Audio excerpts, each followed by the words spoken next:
Բարև ձեզ, սիրելի հայրենակիցներ, ողջունում եմ ձեզ համայնայության մայրաքաղաք Երևանից։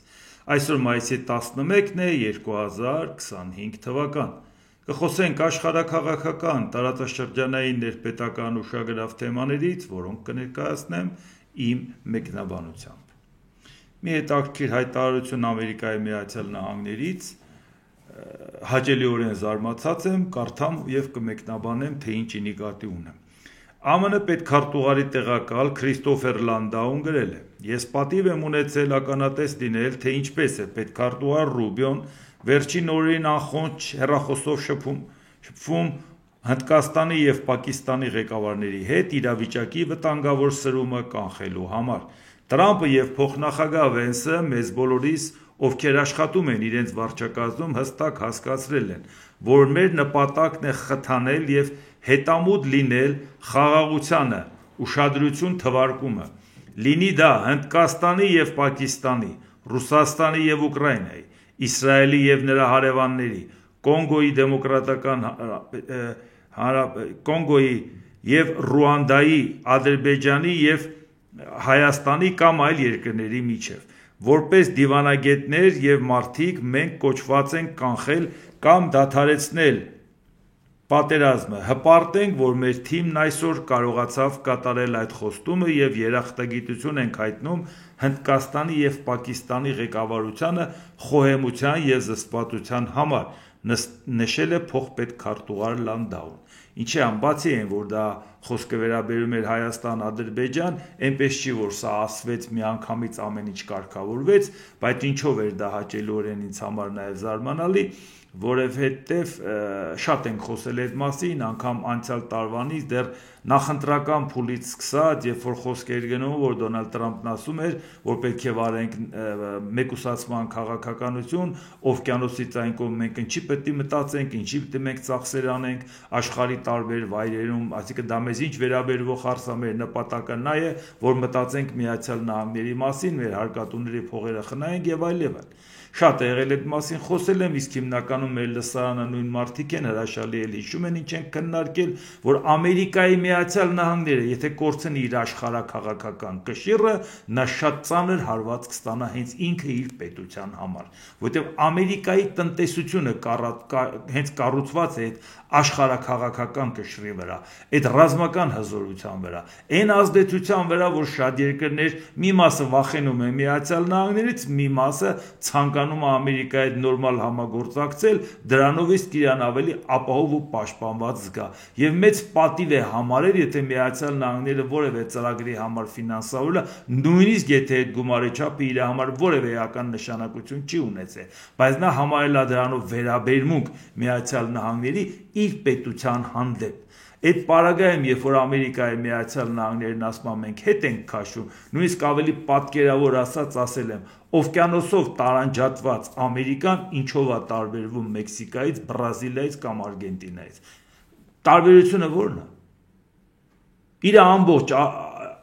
ազդեցությունը նա է, թե ինքը ինչ կշիռ ունի, հատկապես ինչպիսին է նրա վերաբերմունքը Եվրոպայում, հատկապես նրա ազդեցությունը Եվրոպայում, որտեղ շատ ավելի մեծ ծանրակշիռ է Միացյալ Նահանգները Եվրոպայի հետ գործընկեր լինելով եւ նաեւ նույնիսկ այդքան պետության պարագայում ավակ գործընկեր դիտարկվելով, քան ասենք ինքը ասի ես իմ հարցերով եմ զբաղվում։ Բարեբախտաբար, ինչպես տեսնում եք, Միացյալ Նահանգների փոխպետքարտուղարը հայտարարում է, որ աշխարհի բոլոր կոնֆլիկտները մեզ հետաքրքրում է։ Փառք Աստծո։ Սա նույնիսկ ես մի քանի օր առաջ հիշեցրեցի, որ այդ նույն Ռուանդայի հետ կապված 94 թվականին, երբ որ տեղի ունեցավ ցեղասպանություն, խուտու ցեղերը գալով իշխանության տուցիներին սպանեցին տարբեր հաշվարկներով մինչև 1.100.000 մարդ, որը ընդհանուր երկրի բնակչության շուրջ 20%-ն էր, այդ ժամանակ Ամերիկայի Միացյալ Նահանգների նախկին նախագահ Բիլ Քլինտոնը հայտարարեց, որոշ ժամանակ հետո այդ պահին հետ չասեց, որ ես համարում եմ իմ ադմինիստրացիայի ամենամեծ ձախողումը, որ չկարողացանք կանխենք Ռուանդայի ցեղասպանությունը, բայց հարց ծագում, Ամերիկան ինչ պարտավորություն ուներ Ռուանդայի ցեղասպանությունը կանխելու, ընդամենը մի բան, Ամերիկայի Միացյալ Նահանգների աշխարհաքաղաքական կշիռը թույլ չի տալիս, որ ինքը մտածի, որ ինքը իրան չի վերաբերվում այն, ինչ որ տեղի ունում Ռուանդա։ Իդեպ, ասեմ ձեզ, մեր բարեկամ Ֆրանսիային մեղադրում էին, որ ինքը ոչ միայն լուրջ ազդեցություն ուներ, կարող էր կանխել, այլ անգամ ինքը նպաստեց իր որոշակի քայլերով, միտեղ ակտիվությամբ, միտեղ պասիվությամբ, որ այդ ցեղասպանությունը տեղի ունեցավ, եւ այնպես չի, որ այդ մեղադրանքները չեն ընկել, եւ մենք պետք է օբյեկտիվ լինենք, այսինքն նույնիսկ այդ պարագայում սլակը ավելի շատ ուղղված էր Ֆրանսիայի դեմ, քան Ամերիկայի, Ամերիկային ընդհանրապես սլակ ուղղված չէր, բայց Ամերիկայի նախագահն իր վրա այդ սլակը վերցրեց, ասելով, որ չի կարող լինել աշխարհում մի բան, որը չի վերաբերվում Միացյալ Նահանգներին։ Եվ հիմա ինչպես տեսնում եք, այս ամբողջ ընթացքում, երբ որ ես ասում եի, որ մեկուսացման քաղաքականությունը կատաստրոֆա է, եթե որևէ մեկը չգիտի ինչա կատարվում, թող նայեր, թե ինչպիսի մեկուսացման քաղաքականություն էր տանում ԱՄՆ 34-րդ նախագահ Դուայթ Էյզենհաուերը, որ ասում էր մենք գործ չունենք, մենք մեզանով զբաղվենք, վախվորած ամեն ինչ անում էր, ամեն ինչ զիջենք, ամեն ինչ զիջենք, ինչքան զիջում էր, այնքան լկտի անում էին։ Նայեք պաշտոնավարման սկիզբը մեկուսացման քաղաքականության, նայեք պաշտոնավարման վերջը, որ ավելի քան ինքը Խորհրդային Միության նկատմամբ երկաթյա վարագույրի կողմնակից էր, սառը պատերազմի ագրեսիվ քաղաքականության կողմնակից էր։ Համեմատեք սկիզբը եւ համեմատեք վերջը։ Համեմատեք նույն Ֆրանկլին Դելանո Ռուզվելտի հայտարարությունները սկզբում, որ հազիվ ենք դեպրեսիայից դուրս գալի, թողեք հանգիստ ապրենք, ինչ գործ ունի մեր զինվորը Եվրոպայում, ահա օգնենք, ամեն ինչ անենք, բայց մենք չենք կռվելու, համեմատեք այն մյուս քայլերը, որը անեց Ֆրանկլին Ռուզվելտը պատերազմի ամբողջ ընթացքում եւ ավարտում ինչ ձեակատարություն ունեցավ, եւ դեպրեսիայից հազիվ դուրս եկած պետությունը, եթե չնախապատրաստվեին երկրորդ համաշխարհային պատերազմին, կարողա տենցել դուրս չգային, ինչքան էլ ջանքեր գործադրել Ռուզվելտը, բայց իրանք այնքան էին թուլացած, որ Ճապոնիան հարձակվեց Ամերիկայի վրա, Բիրլ Խարբալի վրա 1941 թվականի դեկտեմբերի 7-ին, եւ չմոռանաք դեկտեմբերի, երբ որ ասում եմ ձմեռ էր, եւ պատմական փաստեր կա, թե ճապոնացիք ինչպես էին ոտաբոբիկ ամերիկյան զինվորներին քայլացնում, ստորացնելու նպատակով։ Այդ ամեն ինչը մոռացել եք, ժողովուրդ։ Այդ ամեն ինչը կարելի է կուլ տալ։ Եվ այդ պարագայում չմոռանանք, որ Գերմանիան ու Իտալիան պատերազմ հայտարարեցին Ամերիկային, փաստի առաջ կանգնացեցին, ինքը ստիպված եղավ պատասխան հայտարարությունն անել։ Սա ասում եմ նրա համար, որ եթե անողը էր Ամերիկան 39 թվականին երկրորդ համաշխարհային պատերազմը սկսած էր, այնա կաներ 39-ից 41 թվական մինչև իր վրա չհարձակվեցին, ինքը այդ process-ի մեջ ուղակի չմտավ, բայց եւ հասկացակ մտավ եւ ինչ ակտիվ դերակատարություն ունեցավ եւ դուրս եկավ այդ պատերազմից որպես գերտերություն եւ նույնիսկ եթե աշխարհը բաժանած էր ազդեցության գոտիների, որոշ ժամանակ հետո ի պատիվ Ռոնալդ Ռեյգանի աշխարհը դարձավ միաբևեռ եւ Խորհրդային Միությունը, որը միջուկային տերություն էր, 22.4 միլիոն քառակուսի կիլոմետր տարածքով մոլորակի ցամաքի 1/6, իսկ Ռուսաստանը 17.2 միլիոնա, մոտարապես 286 միլիոն բնակչությամբ, Ռուսաստանը այսօր 140 գելասկի այդքան էլ չկա, այդ պետությունը ուղակի փլուզվեց։ Այսինքն ուզում եմ ասեմ, եթե այսօր Ամերիկայի Միացյալ Նահանգների պետքարտուղարի տեղակալը նման հայտարարություն անում, նույնիսկ եթե դա գործնական շատ ակտիվ քայլեր չանեն, միայն այդ հայտարարությունը տրամագծորեն տարբերվում է Դոնալդ Տրամպի ասած այն հայտարարությանը, որ մենք գնում ենք մեկուսացման քաղաքականության։ Եվ քանի որ միշտ խոսել ենք նրա մասին, որ ինչ էլ ուզում է մենք խոսենք, մենք չպետք է մտածենք, որ հաջորդ ադմինիստրացիան կգա վիճակը կփոխի, որտեղ կարող է այս ընթացքում անդառնալի կորուստներ լինեն, եթե Ամերիկայի համար, ապա աշխարհի համար։ Այսինքն մենք ակնկալում ենք, որ Դոնալդ Տրամպի ադմինիստրացիան իր քայլերը վերանայի ու շատ ավելի ակտիվ ու ագրեսիվ վերանայի, պատահական չի, որ բերում եմ Դուայթ Էյզենհաուերի օրինակը, որը նաև ռազմական գործիչ էր, բացի քաղաքական գործիչ ելնելը, բանակի գեներալ էր, անգլո-ամերիկյան զորքերի հրամանատարն էր, մի լեգենդար անձնավորություն էր, նա էլ էր վախեցած, ժողովուրդ ջան։ Այն մարդը, որ 44 թվականի հունիսի 6-ին Նորմանդիայում զորքերը իջացրեցին։ Մեծ Բրիտանիայի կողմից էլ Մոնտգոմերին էր։ Այսպես ուղղակի ես դրա համար եմ ասում շատ հաճելի բան է, այս վերջերս մի քանի օրվա մեջ ոնց որ ասես մեկը մեկի հետևից շատ հետաքրքիր բաներ է ասվում, որ Ամերիկան մի հատ ասեց ինձ չի վերաբերվում Հնդկաստանի եւ Պակիստանի պատերազմը, հաջորդ օրը Դոնալդ Տրամպը ասեց, որ իր միջամտությամբ դա կանխվել է եւ մեկ էլ ասիկան այս հետագա շարունակությունը ես ինչի համար դա ամենաառաջինը կարդացի հիմա կոնկրետ գործնական քայլերը կկարդամ բայց այդ հայտարարությունը նույնիսկ որպես հայտարարություն տրամագծորեն տարբերվում է այն քաղաքականությանը որը որ ասել է Դոնալդ Տրամպը հո չենք կարծում որ փոխպետ քարտուղարը ինքնուրույն բաներ է ասել հասկանում ենք որ այդ փոխպետ քարտուղարը իր բերանով ասել է որ ժողովուրդ ջան հանգիստ եղեք մենք վերանայում ենք մեր արտաքին քաղաքականությունը շնորհակալ ենք Անցանք առաջ Օմանի միջնորդությամբ ԱՄՆ-ի եւ Իրանի միջև անուղղակի բանակցությունների 4-րդ փուլը սկսվել է Մասկատում Բանակցությունների նպատակն է Թեհրանի միջուկային ծրագրի շուրջ ստեղծված ճգնաժամը լուծելը Իսկ արդեն ստացանք հաջորդ լուրը, որ Օմանում ավարտվել է Թեհրանի միջուկային ծրագրի շուրջ Իրան-ԱՄՆ բանակցությունների 4-րդ փուլը։ Իրանի արտաքին գործերի նախարարության ներկայացուցիչը Իսլամական Հանրապետության միջուկային ծրագրի շուրջ ԱՄՆ-ի հետ բանակցություններն անվանել է դժվար, բայց օգտակար։ Իսկ հիմա հասկանանք, դժվարը գիտենք ինչն է, Ամերիկայի Միացյալ Նահանգները կցանկանա, որ հարստացված ուրանը երկրից հանի եւ ընդհանրապես մոռանա դրա մասին եւ վերահսկողություն անեն լաբորատորիաները, որ վստահ լինեն, որ միջուկային զենք չեն ստեղծելու։ Իրանն էլ ասում է, դա ինձ համար կարմիր գիծ է, այս հարստացված ուրանը չեմ հանելու երկրից եւ իմ խաղաղ ատոմ ծրագիրը շարունակելու եմ, լաբորատորիաներս նորմալ աշխատելու են։ Ամերիկայի Միացյալ Նահանգներն էլ հրաշալի հասկանում են, մասնագետներն ասում են, խաղաղ ատոմ ծրագրի համար կարող է այս չափի հարստացված ուրանը լինի, ոչ թե այս չափի, քո չափի հարստացված ուրանից մի քայլ է մնում եւ մի քանի շաբաթ կամ ամիս, որպեսզի դու միջուկային զենք ստանաս, ում ես միամտի տեղ դնում։ Այսինքն այնպես չի, որ մեզ հասկանալի չէ թե ինչ է ուզում Ամերիկան եւ ինչու դրան համաձայն չի Իրանը։ Դրա համար մինչեւ այս հանդիպումը, որը կոչվում է դժվար բայց օգտակար, տեսնենք Իրանը ինչով էր գնացել այդ հանդիպմանը։ Իրանի արտաքին գործերի նախարար Աբբաս Արաղչին Օմանում կայանալիք Իրано-ամերիկյան անուղղակի բանակցությունների 4-րդ փուլի նախորդին հայտարարել է, որ Իրանը հավատարիմ է մնում իր սկզբունքային դիրքորոշումներին, միևնույն ժամանակ քննադատելով ԱՄՆ-ին անհետևողական եւ հակասական հայտարարությունների համար։ Տարածաշրջան կատարածին վերջին այցից եւ Սաուդյան Արաբիայի եւ Քաթարի հետ խորհրդակցություններից հետո այժմ ուղևորվում եմ Օման։ Ցավոք մենք բազմաթիվ հակասական հայտարարություններ ենք լսում մյուս կողմից անհամապատասխանություններ կան ինչպես նրանց հարցազրույցներում, այնպես էլ այն դիրքորոշումներում, որոնք նրանք որդեգրում են։ Նրանց դիրքորոշումը բանակցությունների ընթացքում տարբերվում է նրանից, ինչ նրանք արտահայտում են բանակցություններից դուրս, եւ սա բանակցային գործընթացի առանցքային խնդիրներից մեկն է, ասել է Իրանի արտգործնախարարը։ Իսկ հիմա հստակեցնում է նաեւ ինչի նկատի ունի։ Իրանի միջուկային ծրագիրը կառուցված է ամուր իրավական հիմքի վրա, դրա բոլոր ասպեկտները խաղաղ բնույթ են կրում եւ այն միշտ գտնվել է եւ կմնա ատոմային էներգիայի միջազգային գործակալության, այսինքն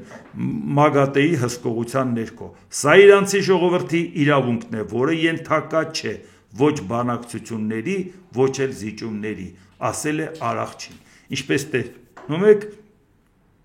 Իրանը անգամ ցույց է տալիս, որ այդ հարցը նույնիսկ քննարկման առարկա չէ։ Եթե այդ հարցը քննարկման առարկա չէ, բայց ինչ է քննարկում։ Այսինքն սա նշանակում է, իհարկե, եթե գան համաձայնության, դա երևի շատ ենք ասում, բայց դա այնքան կարևոր է, որ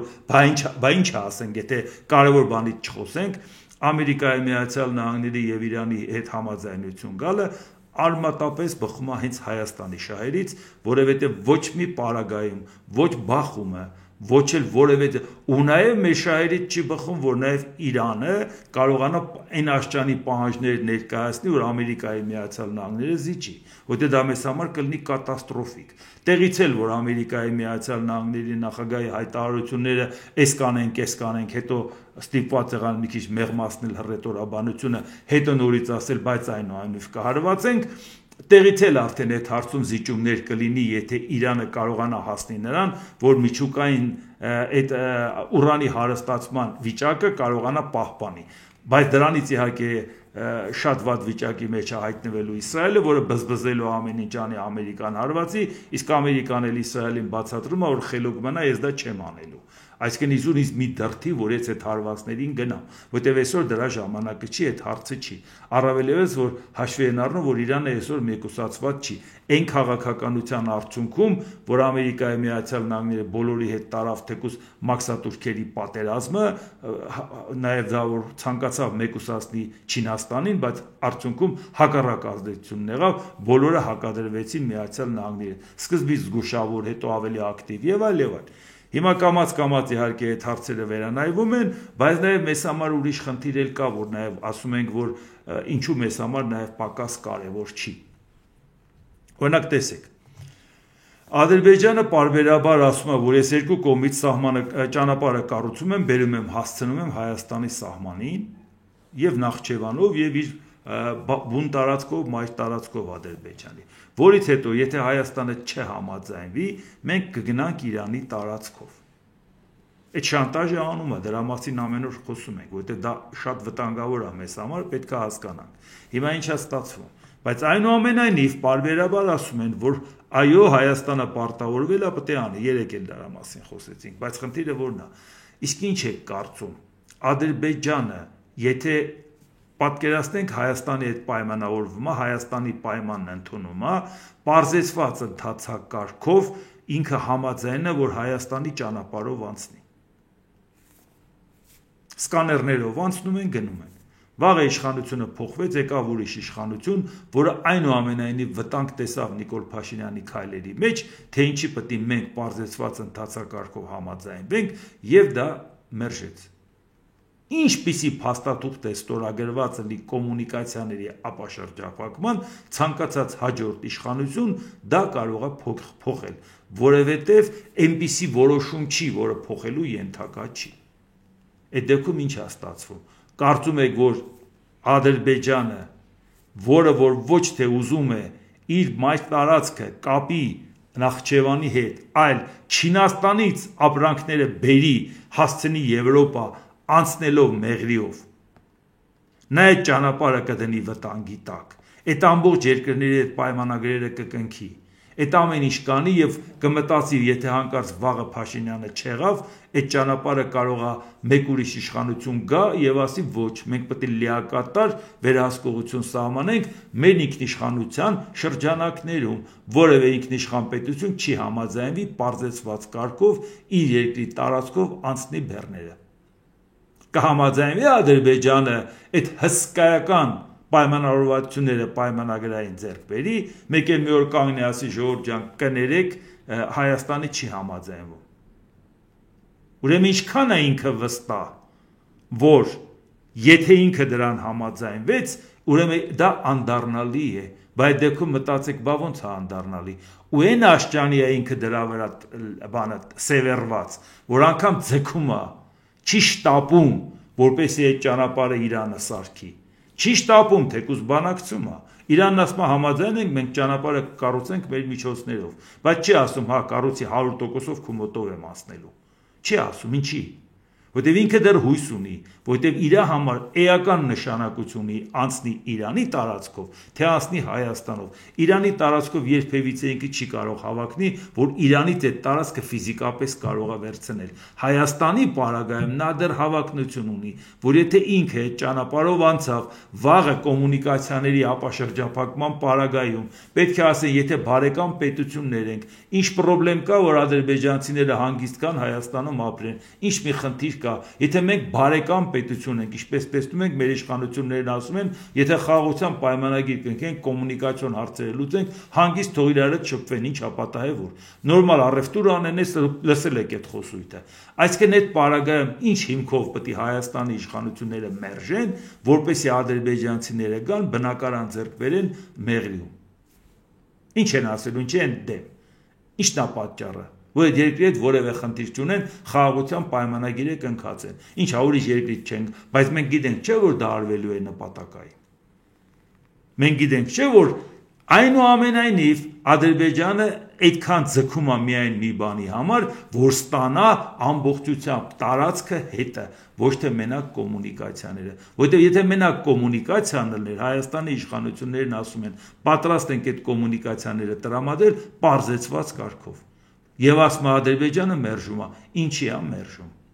Եվ դրան դե հիմա գումարեք ամենօրյա այդ կրակոցները, եւ դրան գումարեք մեծ մեղադրելը, եւ դրան գումարեք այն պահանջները, որ խաղաղության պայմանագիր չեն կնքի, մինչեւ դուք նախապայմանը չկատարեք, հաստատ իմանալով, որ այդ նախապայմանը արագ կատարել հնարավոր չէ։ Հիմա ես ուզում եմ ասեմ, տեսնում եք, թե Իրանի հետ կապված հարցը միայն պայմանավորված չի նրանով, որ Ամերիկայի հետ լարվածության պարագայում մենք կարող է ոտատակ գնանք, նաեւ պայմանավորված է նրանով, եթե մեր գլուխը խառը եղավ իրանական պրոցեսի պատճառով, Իրանի գլուխը խառն եղավ, Ամերիկայի Միացյալ Նահանգները Իրանի հետ ինչ կարգի խնդիրների պատճառով Թուրքիայի եւ Ադրբեջանի կարիքը կունենա, որի պարագայում կարող է համաձայնվի, որ ՆԱՏՕ-ի անդամ Թուրքիան այդ տարածքը վերահսկի։ Հետո վաղը մյուս օր պիտի կանգնենք, ասենք Ժորժ ջան, բայց ինչի սենց եղավ։ Բա մենք ուր էինք, չէինք նկատում, որ ակնհայտորեն Ադրբեջանը իր մի տարածքը մյուսին կապելու այդ ժամ առաջ պետք է շտապի անել, առավել եւս Իրանն ասում է, ես փող էլ ունեմ, ցանկություն էլ ունեմ այդ ճանապարհը կառուցեմ, ասում է, լավ սպասի։ Ինչին սպասի։ Դե հիմա մտածեք, թե ինչն է կարևոր, որ այդքան մենք մտածում ենք, որ դրա դեմը չես առնի գնաս Սյունիք եւ հերթական մի քանի կիլոմետր հեծանիվ քշես, որ ցույց տաս ժողովուրդ ջան, ամեն ինչ լավ է։ Այդպես չի, ժողովուրդ ջան։ Մարդիկ հասկանում են իրավիճակի լրջությունը եւ դրա համար մենք Իրանի հետ կապված ցանկացած քայլ համարում ենք մեզ ուղղակիորեն վերաբերվող։ Իսկ հիմա նայեք մեկ ուրիշ տակ գծերի հետ կապված, չնայած մինչև դրան հասնելը մի բան էլ կարդամ, Սպիտակ տանից հայտնում են, որ ԱՄՆ նախագահ Դոնալդ Տրամպը մայիսի 13-ից 16-ը կմեկնի Մերձավոր Արևելք, որի ընթացքում կայցելի Սաուդյան Արաբիա, Քաթար եւ Արաբական Միացյալ Էմիրություններ։ ԱՄՆ պետքարտուղար Մարկո Ռուբիոն կուղեկցի Դոնալդ Տրամպին այդ ուղևորության ընթացքում։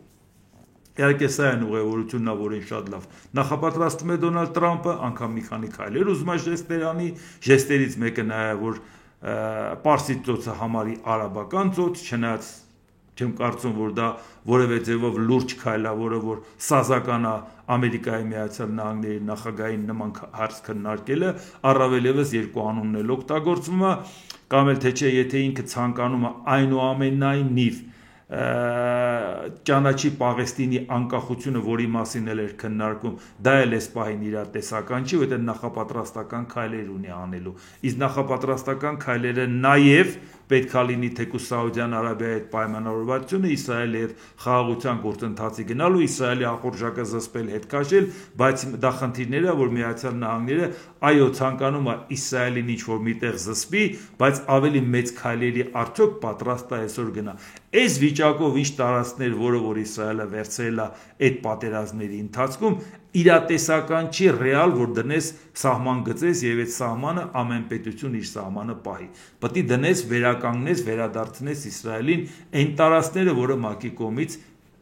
նախատեսված է։ Մի բան, որ այսօր Միացյալ Նահանգները այս պահին չի անի Իսրայելի դեմ։ Այսինքն նշանակում է այնուամենայնիվ մեծ ակնկալիքներ այդ հանդիպումից։ Այո, Սաուդյան Արաբիայի հետ կարող է պայմանավորվել, եթե պետք է լինի նավթի գինը գցեն Ռուսաստանին ճնշեն, այդ կարող են անել։ Սաուդյան Արաբիան Ամերիկայի Միացյալ Նահանգներում ներդրում անի, այդ էլ կարող են անել։ Այնպես չի, որ դրանք չի անի։ Դրանք այդքան մեծ հարցեր չեն։ Ավելի գլոբալ հարցերի համար այսօր իրանք անգամ պատրաստ չեն, որովհետև մյուսները պետք է հարց դնեն իրանց առաջ։ Պատրաստ եք դա անել, թե ոչ։ Իսկ հիմա նայենք ուկրաինական պատերազմի հետ կապված, որը պակաս կարևոր չի, որովհետև սա նոր աշխարհակարգի մասին է խոսքը, ինչով կավարտվի իր պատերազմը, ինչ աշխարհակարգ կլինի։ Ու ընդհանրապես խնդիրը չի վերաբերվում տարածքային այս վիճակով ֆիքսեցին, մեկին մի բան անցավ, մեկին մի բան չանցավ, մենք որակի մասին ենք խոսում։ Ագրեսորը հաղթանակած դուրս եկավ կամ ագրեսորին նվիրաբերեցին ինչ-որ մի բան, վաղը ոնց են մեկ ուրիշի ագրեսիան զսպելու։ Եթե Միացյալ Նահանգները այսօր իր դերակատարությունը վերականգնելու ճանապարհին, նա չի կարող իրեն թույլ տալ ճանաչի որևէ օկուպացված տարածք։ Լինի դա Իսրայելի կողմից, կարող է Իսրայելի կողմից օկուպացված տարածքիլա ձեն չանենք, ինչքան մնում ես մնա։ Եթե ինքը Իսրայելի կողմից օկուպացված տարածքը նույնիսկ արդարացնի, որ պատերազմի արդյունքում է դա վերցրել եւ ինքը դա ճանաչում է, ինքը արդեն խնդիր է ունենում։ նույնը խնդիր ունենալու ուկրաինական տարածքի հետ կապված, իսկ մեզ դա էականորեն հետաքրքիր է, ինչ տեսք ունենալու նոր աշխարհակարգը, հարգվելու է ուժերի իրավունքը, թե հարգվելու է նաև թույլի իրավունքը, որովհետև թույլի իրավունքը երաշխավորելու դեպքում Հայաստանը իր պետականության հետ կապված վստահություն կունենա, որ այդ պայմանավորվածությունների արդյունքում որևէ կերպ վտանգված չի մեր պետականությանը։ Հենց ուժի իրավունքից որոշեցի վերադասավորումներ անել, ամեն րոպե պետք է մտածենք, թե որ ուժերն է ոտնձգություն անելու։ Ռուսաստանի Դաշնության նախագահ Վլադիմիր Պուտինն ասել է. մենք առաջարկում ենք առանց հետաձգման սկսել հաջորդ հինգշաբթի, այսինքն մայիսի 15-ին Ստամբուլից, որտեղ դրանք այդ բանակցությունները դե հիշում եք 2022 թվականին Ստամբուլում էին ասնում, Ռուսաստանը մինչև հիմա մխկտում է, թե այդ պայմանավորվածությունների հետ կապված Ուկրաինան հրաժարվեց, մեղադրում է նախկին վարչապետին, Մեծ Բրիտանիայի Բորիս Ջոնսոնին, թե ինքը փոշմանացրեց Զելենսկուն, այնպես չի, որ Զելենսկուն փոշմանացնելու խնդիր էր, Զելենսկու համար այդ պայմաններն ընդունելի չէր։ Բայց լավ, հիմա դե դա Պուտինն էր ասում, անցկացվել են ավելի վաղ եւ որտեղ ընդհատվել են, ի նկատի ունի Ստամբուլում։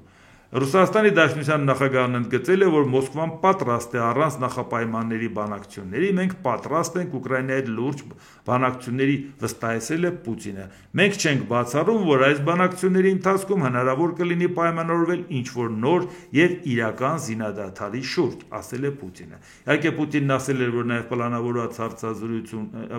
հեռախոսազրույց ունի Թուրքիայի նախագահ Էրդողանի հետ խոսել էր, Էրդողանն ասել էր պատրաստ ենք հարթակել տրամադրել, միջնորդական առաքելություն ցուցաբերել, որևէ խնդիր չկա երկու կողմի հետ, բայց շարունակություն ունի, դա մենակ Ռուսաստանի պատրաստակամությունը չի։ Ռուսաստանը իր բաժինն ասեց, ինչ է ասում Ուկրաինան։ Ուկրաինայի նախագահ Վոլոդիմիր Զելենսկին արձագանքելով Ստամբուլում առանց նախապայմանների ուղիղ բանակցություններ սկսելու մասին Ռուսաստանի Դաշնության նախագահ Վլադիմիր Պուտինի առաջարկին գրել է. Ուկրաինան պատրաստ է հանդիպել, լավ նշան է, որ ռուսները վերջապես մտածում են պատերազմն ավարտելու մասին, սակայն դրանից առաջ Մոսկվան պետք է հրադադար հաստատի։ Աշխարհում բոլորը շատ երկար են սպասել դրան, եւ ցանկացած պատերազմի իրական ավարտի առաջին քայլը հրադադարն է։ Անիմաստ է սպանությունները նույնիսկ մեկ օր շարունակել, մենք ակնկալում ենք, որ Ռուսաստանը կհաստատի հրադադարը ամբողջական, տևական եւ վստահելի, սկսած վաղվանից, մայիսի 12-ից, Ուկրաինան պատրաստ է հանդիպել, գրել է Զելենսկին։ Այսինքն Զելենսկին ասում է սկզբից հրադադար, գնանք բանակցենք։ Հիմա տեսնենք Ռուսաստանն ինչ է ասում։ ԱՄՆ նախագահ Դոնալդ Տրամպը ողջունել է Ռուսաստանի նախագահ Վլադիմիր Պուտինի Կիևի հետ ուղիղ բանակցությունները վերսկսելու առաջարկը։ Սա կարող է հիանալի օր լինել Ռուսաստանի եւ Ուկրաինայի համար։ Մտածեք 100 հազարավոր կյանքերի մասին, որոնք կփրկվեն, երբ այս անվերջանալի սպանդը ավարտվի, գրել է Տրամպը։ Սա Տրամպի ցանկությունը այդ բանակցությունների հետ կապված, որ պատրաստ է միջնորդական առաքելությունը ցուցաբերել ակտիվ ձևով, որ այդ հարցը լուծվի։ Իսկ ինչ է ասում Ֆրանսիայի նախագահ Էմանուել Մակրոնը։ Ռուսաստանի եւ Ուկրաինայի միջև ուղիղ բանակցությունների վերաբերյալ Պուտինի առաջարկը որակել է առաջին, բայց անբավարար քայլ։ Մակրոնը նաև ասել է, որ Պուտինը ելք է փնտրում եւ ցանկանում է ժամանակ շահել եւ ընդգծել, որ անվերապահ զինադադարին բանակցությունները չպետք է նախորդեն։ Այսինքն Էմանուել Մակրոնի ասածն էլ նա է, որ չի կարող լինի այնպես, որ առանց զինադադարի լինի բանակցություններ։ Պետք է նախ զինադադար լինի, նոր բանակցություններ։ Իսկ հիմա տեսնենք Ռուսաստանից ինչ է ասում եւ նոր հասկանանք որքանով ենք մոտ հանգուցալուծմանը։ Ռուսաստանի արտաքին գործերի նախարարության պաշտոնական ներկայացուցիչ Մարիա Զախարովան հայտարարել է, որ հրադադարի հարցը կքննարկվի միայն Ստամբուլում կայանալիք բանակցություններից հետո։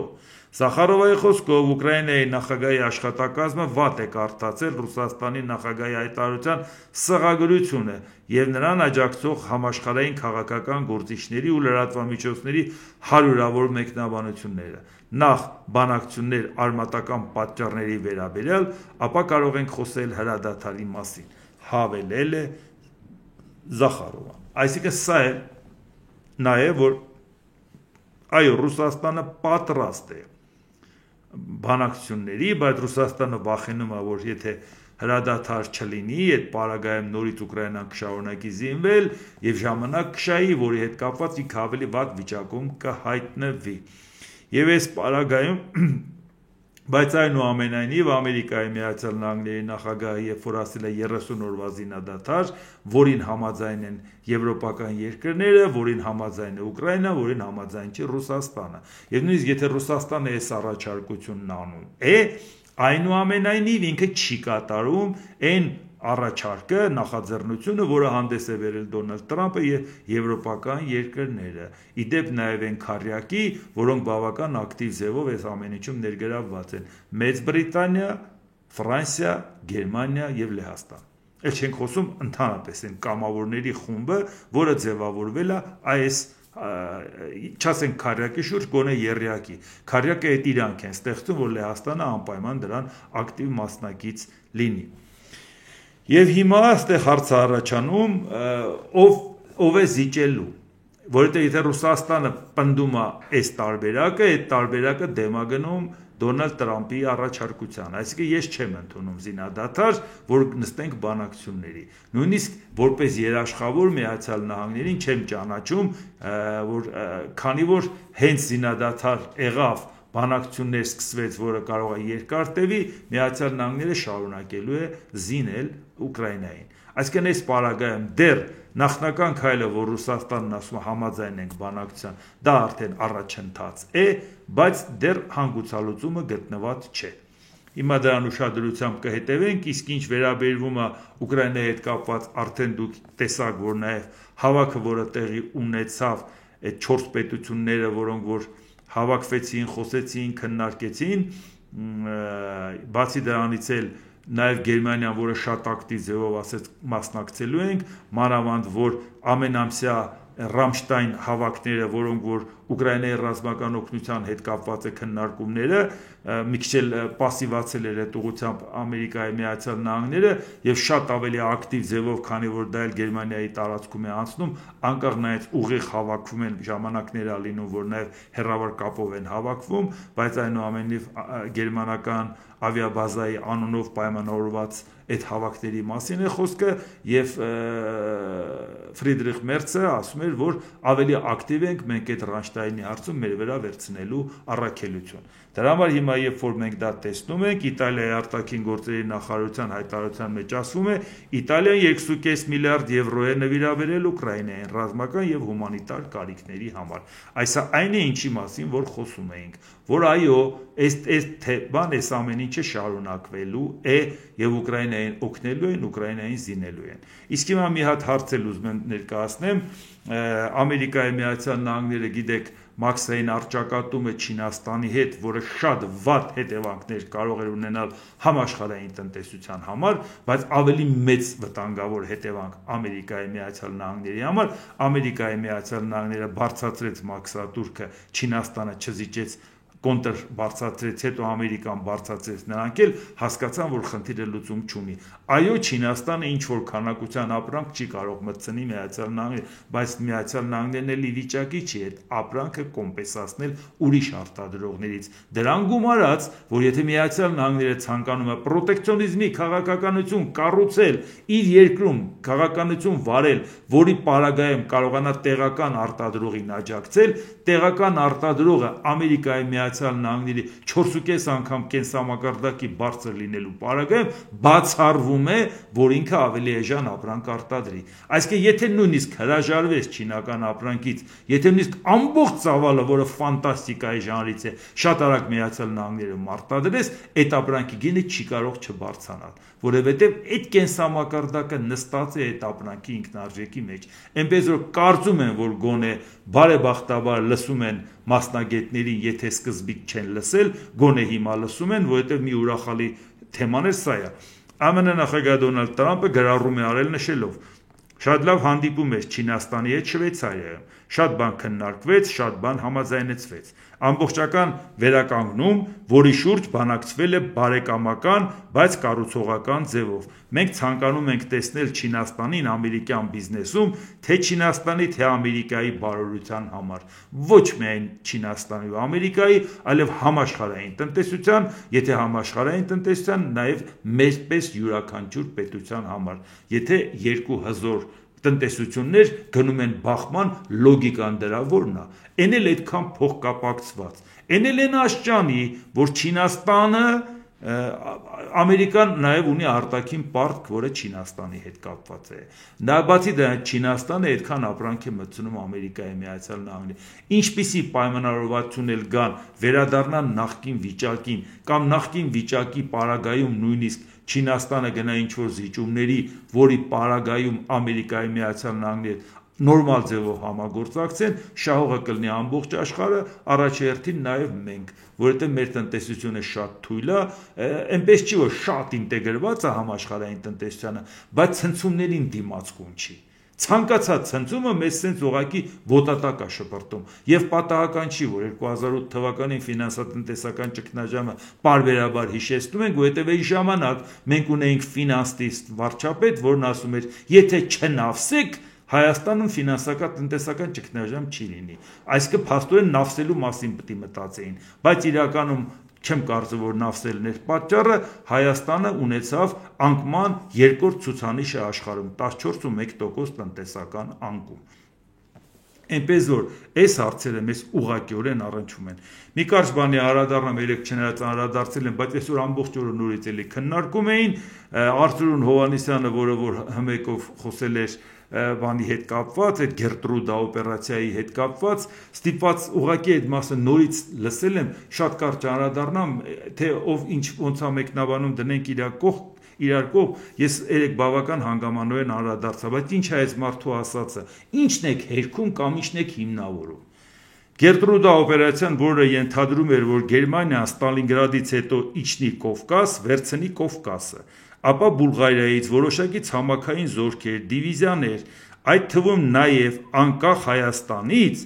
արդեն ԽՍՀՄ-ից անկախացած Հայաստանից, նաև հայկական լեգիոններ, դրաստամատկանայան, Գարեգին անունները տալիս է, պիտի եւ Հայաստանից եւ Բուլղարիայից գերմանացիները ներխուժեին, գրավեին Թուրքիան, այսինքն եթե մենք իրականությանը նայենք, այդ ծրագիրը ենթադրում էր նաև Միացյալ Հայաստանի պատմական Հայաստանի ստեղծում։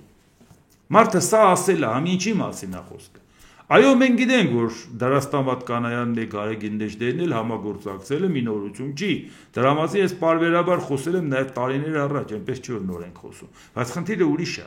Այս մարդը ասում է, որ պետք է մտներ գերմանացին Կովկաս, Կովկասում վերցներ այդ տարածքները, ստեղծեր անկախ Հայաստան, որպեսզի հետո անկախ Հայաստանի հետ հարձակվեր Թուրքիայի վրա։ Այսինքն Գերմանիան որ երկրները վերցրել է բոլորը վերահսկողության տակ էին, մենակ Հայաստանը դարձնելու էր անկախ պետություն։ Եվրոպական բոլոր երկրներն իր ազդեցության տակ էին։ Ֆրանսիան էլ օկուպացիայի ժամանակ ստեղծեց Վիշիի կառավարությունը։ Պետենի գլխավորությամբ, Մարշալ։ Ինչ։ Դա նշանակում է ինքը անկախություն ուներ։ Նա բանի վերահսկողության տակ էր Գերմանիայի։ Կամ էլ թե չէ մենք ասենք, որ Դրաստամատկանայան հետ իրան ջոկատով, լեգիոնով այդ ինչ ծառայություն պետք է մատուցած լներ, որի դիմաց ինքը մտածեր, լավ էս բոլորը օկուպացրել եմ, Հայաստանում անկախ պետություն եմ ստեղծում։ Այսինքն մենք ինչի ենք ցույց տալի, որ այդքան Հիտլերի հետ մոդիկություն կար։ Նպատակը դրա որն է, նույնիսկ այսօր Հիտլերի հետ կապված, արած քայլերի հետ կապված, սկի Գերմանիան տեղ չի կանգնում։ Նացիստների արածին այսօրվա Գերմանիան տես չի։ Մենք այսօր ինչ ենք աշխարհին ներկայացնում, որ այդ բոլոր եվրոպական երկրները, որոնք որ Գերմանիան օկուպացրել էր, նրանք բոլորն էլ ծառայում էին Գերմանիային, ճարերին ինչ էր։ Բայց այնտեղ իրանց հաուլայտերին դնում էին եւ ասում էին դու պետք է ենթարկվես նրան, դու պետք է այս երկիրը կառավարես։ Նորություն է դա մեզ համար։ Այսինքն Հայաստանը անկախություն էր ստանալու, հա Գերմանիան գալուց էր մտներ Ռուսաստանից վերցներ այդ տարածքը օկուպացներ անմիջապես տար անկախություն եւ հայկական լեգիոններին ասել մտեք Թուրքիան գրավեք։ Եվ հետո սա այնպես է ներկայացվում, Այդ մտերմության աշճանը այդ չափի է փաստորեն, որ այս պարագայում մարդիկ մտածում են, այսինքն մենք ինչի ենք ուզում ցույց տանք, որ ավելի մոտ են եղել հայերը նացիստական Գերմանիայի հետ, քան կարելի է պատկերացնել։ Իմաստը ո՞րն է։ Եթե համարենք նույնիսկ պատմական ինչ-որ չափի ճշմարտություն կա, Ժորժ ջան, ձեր դա ինչին է պետք։ Ամբողջ աշխարհը նացիզմը դատապարտում է, Հայաստանում դնում են հանրային հեռուստաընկերությամբ, ասում են Ժորժ ջան, չեք իմացել, անկախ Հայաստան կունենայինք է, հասկանում եք ինչն է հարցը։ Եթե Գերմանիան հաղթեր, Հայաստանին անկախություն կտար, մենք դրա դիմաց կմտնեինք, Թուրքիան կգրավեինք եւ Արևմտյան Հայաստանը կմիացնենք, մի հատ մեծ պետություն կունենայինք։ Իսկ Թուրքիան դրանից հետո, իսկ եթե դրանից հետո Գերմանիան 2 տարի կամ 3 տարի հետո պարտվեր, ինչ էր ելնելու Հայաստանի վիճակը։ Ուզում ենք մի հատ հասկանալ։ Այսինքն մենք հիմա ինչ ենք Հայաստանին ուզում դարձնել Գերմանիայի դաշնակից։ Իմաստը ո՞րն է կարող եք ասել։ Այն էլ մայիսի 9-ին կանգնում եք ասեք, Ժորժ ջան, իրականությունն էլի ասենք, էլի, բայց այդ իրականությունը նախ դա սուտ է այն ինչ որ ասում, այդպես չի։ Այդ ծրագիրը, այդ օպերացիան, որտեղ նպատակային դնում են Հայաստանը դարձում են անկախ, այո, անկախ պետություն ստեղծելու ցանկություն, այո, այդ լեգիոնը, որ ստեղծվում էին, այդ նպատակը ունեին, մերոնք ունեին, որ ունենային, այո, խորհրդային միությունից անկախ Հայաստան, այդ դրա համար գնանք օգնենք Գերմանիային, այդ հասկանալի է, բայց դա մերոնք ցանկությունն էր, բայց իրանք հասել էին դրան, որ դա իրականում տեղի կունենար։ Բացի դրանից, իսկ եթե Գերմանիան Ստալինգրադից հետո, Կովկասն էլ վերցնելուց հետո մտներ Թուրքիան, Թուրքիան էլ վերցներ, քիչ բաներ վերցրե, հետո պատերազմում պարտվեր, մենք ինչ կարգավիճակ էինք ունենալու։ Եթե մենք եղել ենք խորհրդային միության կազմում պարտադրված ենք եղել կռվել, կամավորել են գնացել, որովհետև մեզ ասել են, որ իմացեք, հա դուք կռվում եք, որ թուրքը չմտնի Հայաստան։ Ժամանակագրական խնդիր կա, երբ էր թուրքը Գերմանիայի հետ բարեկամ եւ երբ Գերմանիան նման ծրագիր ուներ։ Մի կարճ բան էլ կարդամ, որպեսզի հասկանալի լինի, թե այդ ոնց ստացվեց, որ միանգամից sense Գերմանիայի վերաբերմունքը փոխվեց, այդ երբ դա եղավ։ 1939 թվական օգոստոսի 22 Հիտլերի հանդիպումը բարձրագույն ռազմական ղեկավարության հետ։ Սա փաստ է արձանագրված, որը անգամ Նյուրնբերգյան դատավարության ժամանակ են կարդացել։ Մեր ուժը մեր ճնշում գործադրելու եւ մեր վայրագությունների մեջ է։ Դիմացինին վախացնել, վայրագություններից սարսափ են։ Ով է հիմա հիշում հայերի կոտորածի մասին։ Դուք սա ինձ հասկանում եք, որ Հիտլերն ուզում էր հայերին փրկել։